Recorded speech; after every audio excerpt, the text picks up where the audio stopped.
Assalamualaikum warahmatullahi wabarakatuh. Salam sejahtera untuk kita semua. Tapi pun, baik, perkenalkan nama Ustadz Aziz Irawan.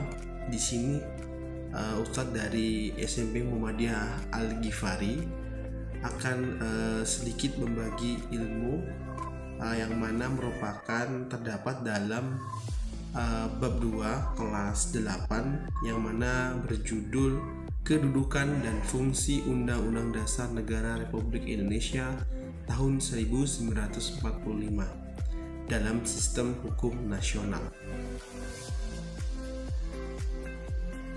Selanjutnya pada poin A, makna pembukaan Undang-Undang Dasar Negara Republik Indonesia tahun 1945 dalam Sistem Hukum Nasional.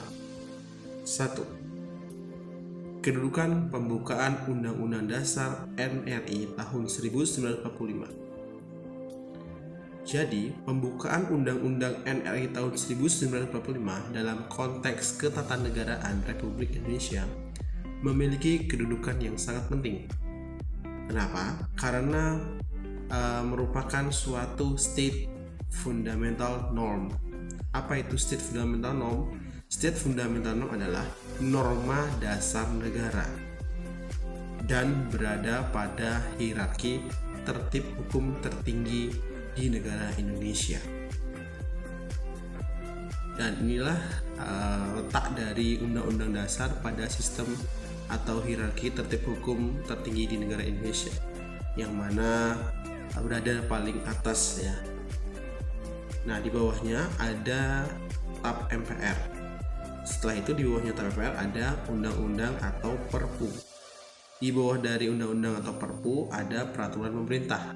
Di bawah peraturan pemerintah ada peraturan presiden. Di bawah peraturan presiden ada peraturan daerah provinsi, dan yang paling bawah adalah peraturan daerah kabupaten atau kota. Selanjutnya, sebagai pokok kaidah negara yang fundamental, pembukaan Undang-Undang Dasar Negara Republik Indonesia tahun 1945 memiliki arti sebagai berikut. Di sini dibagi menjadi 4. Yang pertama, sumber hukum dari Undang-Undang Dasar 1945 karena pembukaan Undang-Undang Negara Republik Indonesia tahun 1945 memiliki hakikat dan kedudukan yang tetap dan tidak berubah bagi negara yang dibentuk. Yang kedua, menurut teori hukum, yang meletakkan dasar negara adalah PPKI. PPKI menjadi pembentuk negara yang pertama kali pada tanggal 17 Agustus 1945. Yang ketiga, PPKI atau Panitia Persiapan Kemerdekaan Indonesia memiliki kedudukan yang lebih tinggi dari pemerintah ataupun Majelis Permusyawaratan Rakyat. Sedangkan pemerintah dan Majelis Permusyawaratan Rakyat hanya alat pelengkap negara yang kedudukannya lebih rendah dari pembentuk negara. Yang keempat, secara hukum, semua produk hukum hanya bisa diubah atau dihapus oleh ketentuan yang lebih tinggi kedudukannya, sehingga pembukaan Undang-Undang Dasar Negara Republik Indonesia tahun 1945 hanya dapat diubah oleh pembentuk negara yang saat ini sudah tidak ada lagi. Selanjutnya, pada poin 2 dengan judul Hubungan Pembukaan Undang-Undang Dasar Negara Republik Indonesia tahun 1945 dan Proklamasi Kemerdekaan. Jadi kita akan membahas tentang bagaimana hubungan antara Undang-Undang Dasar dengan Proklamasi Kemerdekaan.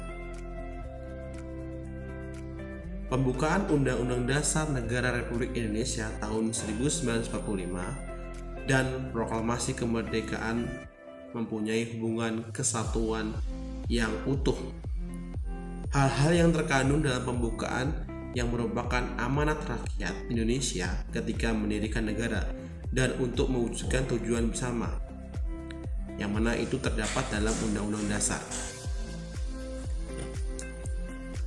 Berikut ini gambaran antara hubungan pembukaan Undang-Undang Dasar Negara Republik Indonesia tahun 1945 dan Proklamasi Kemerdekaan. Nah, nama ini dibagi menjadi 3 ya. 1. Penetapan Undang-Undang Dasar Negara Republik Indonesia tahun 1945 pada tanggal 18 Agustus 1945 bersamaan dengan penetapan Presiden dan Wakil Presiden. Itu adalah wujud konkret dari adanya proklamasi kemerdekaan. Yang kedua, pembukaan Undang-Undang Dasar Negara Republik Indonesia tahun 1945 sejatinya merupakan pernyataan kemerdekaan yang lebih rinci dari cita-cita luhur yang menjadi pendorong tegaknya kemerdekaan dalam bentuk negara Indonesia yang merdeka, bersatu, berdaulat, adil, dan makmur. Yang ketiga, disebutkan kembali pernyataan proklamasi dalam alinea ketiga pembukaan Undang-Undang Dasar Negara Republik Indonesia tahun 1945 menunjukkan bahwa antara proklamasi kemerdekaan dengan pembukaan Undang-Undang Dasar 1945 adalah dua hal yang menyatu. Selanjutnya, di dalam pembukaan Undang-Undang Dasar 1945 terdapat hubungan logis antara lain sebagai berikut. Di sini dibagi menjadi 4 bagian, yang mana terdapat 4 alinea ya. Yang alinea pertama bermakna bahwa kemerdekaan adalah hak. Pelanggaran terhadap hak tidak sesuai dengan nilai-nilai kemanusiaan. Hal ini bermakna bahwa Indonesia dan dunia harus menghapuskan dan melawan penjajahan. Alinea kedua bermakna bahwa untuk menunjukkan kebanggaan dan penghargaan atas perjuangan kemerdekaan Indonesia yang diraih dengan hasil kerja keras yang rela mengorbankan harta, jiwa, dan nyawanya. Kemerdekaan tersebut dijalmakan dalam suatu negara yang merdeka, bersatu, berdaulat, adil, dan makmur.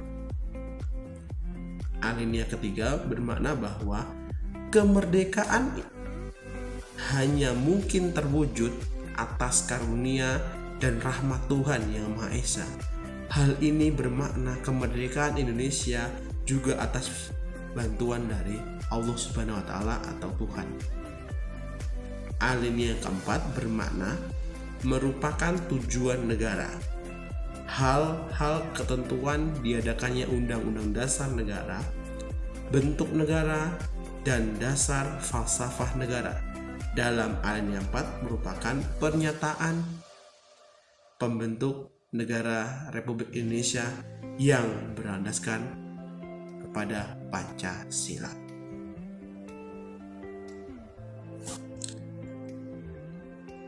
Sehingga dapat disimpulkan dari penjelasan Ustadz yang tadi bahwa 1. Kedudukan Undang-Undang Dasar Negara Republik Indonesia tahun 1945 memiliki kedudukan yang sangat istimewa di negara Indonesia karena merupakan state fundamental norm atau norma dasar negara dan berada pada hierarki tertib hukum tertinggi di negara Indonesia. 2. Sebagai pokok kaidah negara yang fundamental, pembukaan Undang-Undang Dasar Negara Republik Indonesia tahun 1945 memiliki arti sebagai berikut. A. Sumber hukum dari Undang-Undang Dasar 1945. B. Panitia Persiapan Kemerdekaan Indonesia menjadi pembentuk negara yang pertama kali pada tanggal 17 Agustus 1945. C. Panitia Persiapan Kemerdekaan Indonesia memiliki kedudukan yang lebih tinggi dari pemerintah atau MPR. D. Semua produk hukum hanya bisa diubah atau dihapus oleh ketentuan yang lebih tinggi kedudukannya. Yang ketiga, pembukaan Undang-Undang Dasar Negara Republik Indonesia tahun 1945 dan Proklamasi Kemerdekaan mempunyai hubungan kesatuan yang utuh. Hal-hal yang terkandung dalam pembukaan merupakan amanat rakyat Indonesia ketika mendirikan negara dan untuk mewujudkan tujuan bersama. Baik, mungkin itu saja ya materi yang bisa Ustaz sampaikan pada pertemuan kali ini. Ustaz akhiri saja pertemuan pada kali ini. Ustaz akhiri, wabillahi taufiq wal hidayah. Wassalamualaikum warahmatullahi wabarakatuh.